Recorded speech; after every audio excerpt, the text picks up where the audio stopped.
Un enfant rêve que le soleil, la lune et 11 étoiles se prosternent devant lui. Mais ses propres frères le jettent dans un puits sombre pour le tuer. Aujourd'hui, découvrez comment ce petit garçon trahi est devenu le plus grand vizir d'Égypte, par la patience et la confiance en Allah.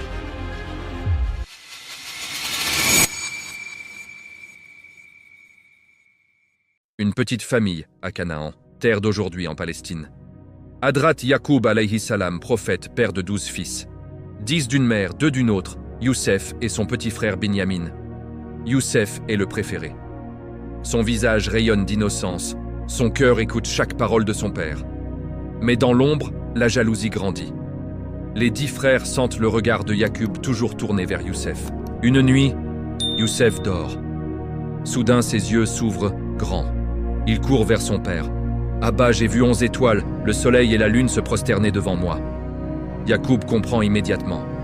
Ce n'est pas un rêve ordinaire, c'est une bonne nouvelle. Et un danger. « Mon fils, ne raconte ça à personne, tes frères pourraient comploter contre toi. » Mais attendez, les frères ont déjà entendu des murmures. Ils se réunissent loin des regards. « Notre père aime Youssef plus que nous. Tuons-le ou jetons-le dans un puits lointain. Un voyageur le prendra. Et notre père nous aimera enfin. » Ils choisissent le puits. Le lendemain, ils supplient Yacoub. « Laisse Youssef venir avec nous garder les troupeaux. On le protégera. » Yacoub hésite. « J'ai peur qu'un loup le dévore pendant que vous êtes distraits. » Ils insistent. Le cœur de père cède. Le désert brûle. Youssef marche joyeux entre ses frères. Il ignore que c'est son dernier jour d'enfance innocente. Soudain, ils l'entourent. Ils arrachent sa tunique. Youssef crie. « Frère, qu'est-ce que vous faites ?» Pas de réponse. Il le soulève, le jette dans le puits noir. Obscurité totale, froid, solitude, peur. Mais à cet instant précis, Allah murmure à Youssef. « Nous te rappellerons leur acte, et ils ne le sauront même pas. » Le soir tombe. Les frères reviennent en pleurant. Ils trempent la tunique dans du sang de chèvre et la montrent à Yacoub. « Un loup l'a dévoré !» Yacoub regarde la tunique intacte, sans déchirure. Il sait. Votre âme vous a fait inventer cette histoire. Je patiente et Allah est le meilleur secours. Au même moment, un caravanier descend une corde dans le puits pour de l'eau. La corde accroche Youssef. Il y a un garçon ici. Il le remonte, le cache comme une marchandise précieuse et repartent vers l'Égypte. Youssef arrive au marché des esclaves. Un haut dignitaire, l'Aziz d'Égypte, l'achète. Il dit à sa femme « Traite-le avec honneur. Il pourrait nous être utile, ou devenir comme un fils. » Les années passent. Youssef grandit. Beauté, noblesse, pureté illuminent son visage. Allah lui donne sagesse et science. Mais dans le palais, une épreuve terrible attend. La femme de l'Aziz, Zulaïka, le regarde chaque jour. Son cœur s'enflamme. Elle perd le contrôle. Un jour, elle ferme toutes les portes du palais. « Viens, Youssef, personne ne nous voit. » Youssef recule. « Je cherche refuge auprès d'Allah. Ton mari m'a accueilli avec honneur. » Elle insiste, le poursuit. Youssef court vers la porte. Elle attrape sa tunique par derrière. Elle se déchire. La porte s'ouvre. L'Aziz est là.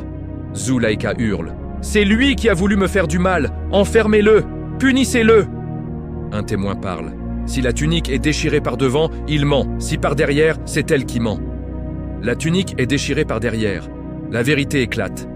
Mais le scandale se répand dans la ville. Les femmes murmurent. La femme de l'Aziz s'est éprise de son esclave. Zulaïka, humiliée, organise un banquet. Elle invite les femmes les plus nobles. Elle leur donne un couteau et un fruit. Puis, elle appelle Youssef. Il entre. Dès qu'elle le voit, elle perd la raison. Elle se coupe les mains sans s'en rendre compte. « Ce n'est pas un humain, c'est un ange !» Zulaïka avoue. « Voici celui que vous me reprochiez. J'ai essayé. Il a refusé. » Youssef lève les yeux au ciel. « Ô mon Seigneur, la prison m'est préférable à ce qu'elle me propose. Protège-moi. » Allah accepte sa dua. Malgré la vérité, par calcul politique, on l'enferme. Prison sombre, murs humides. Mais Youssef garde la paix intérieure. 2 jeunes prisonniers arrivent. Chacun a vu un rêve étrange. Ils sentent la lumière en lui. « Interprète-nous nos rêves. » nous te voyons comme un homme pieux. Youssef commence par l'appel. Avant de vous répondre, sachez que le vrai pain que je mange vient d'Allah. Plusieurs dieux valent-ils mieux qu'Allah unique et tout-puissant? Puis il interprète.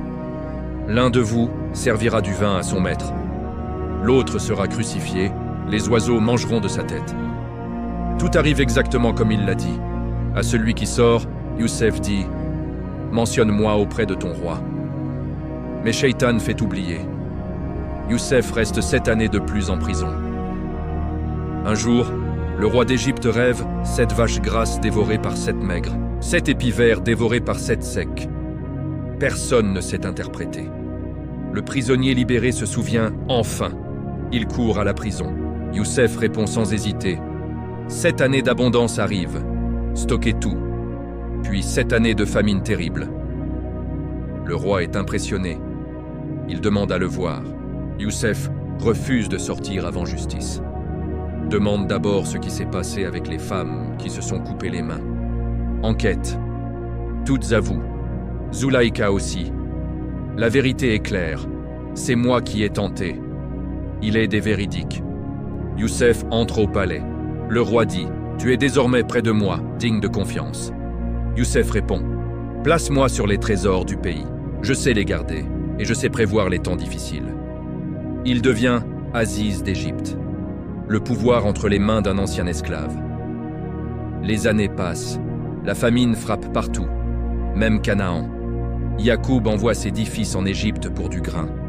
Il garde Binyamin près de lui. Ils arrivent devant Youssef. Ils ne le reconnaissent pas. Lui, si. Il les accueille, les interroge. « Avez-vous un autre frère ?»« Oui, un petit resté avec notre père. »« Ramenez-le la prochaine fois, sinon pas de grain. » Il remet secrètement leur argent dans leur sac.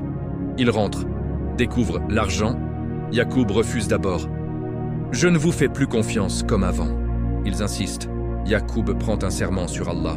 « Ramenez-le-moi ou ne revenez jamais. » Ils reviennent avec Binyamin. Youssef les reçoit, sépare Binyamin, lui révèle en secret « Je suis ton frère Youssef. Ne t'attriste pas de ce qu'ils ont fait. » Puis il prépare un piège. On cache une coupe royale dans le sac de Binyamin. Au départ, alarme.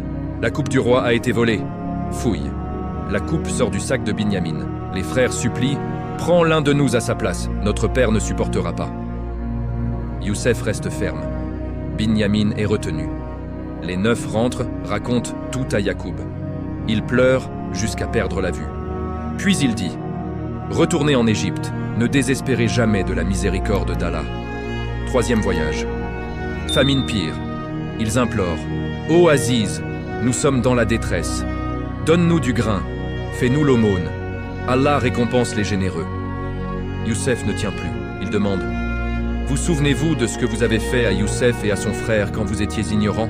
Il tremble. « Serais-tu Youssef ?»« Oui, je suis Youssef. Allah m'a comblé.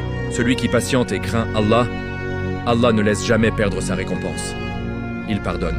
Aujourd'hui, aucun reproche contre vous. Qu'Allah vous pardonne. Il est le plus miséricordieux. » Il donne sa tunique. « Posez-la sur le visage de mon père, sa vue reviendra. » Il rentre. Dès que la tunique touche le visage de Yacoub, ses yeux s'ouvrent. « Ne vous avais-je pas dit qu'Allah m'a appris ce que vous ne saviez pas ?»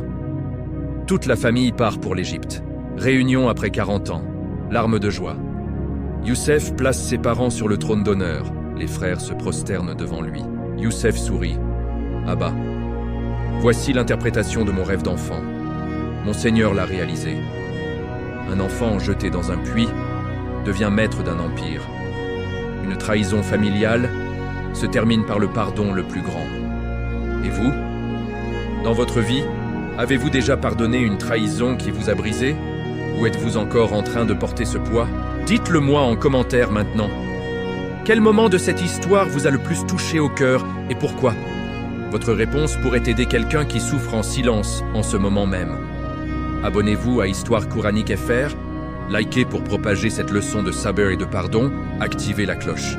Qu'Allah nous donne la force de Youssef face aux épreuves et la générosité de son cœur. À bientôt pour une nouvelle histoire qui touche l'âme. Qu'Allah vous bénisse tous.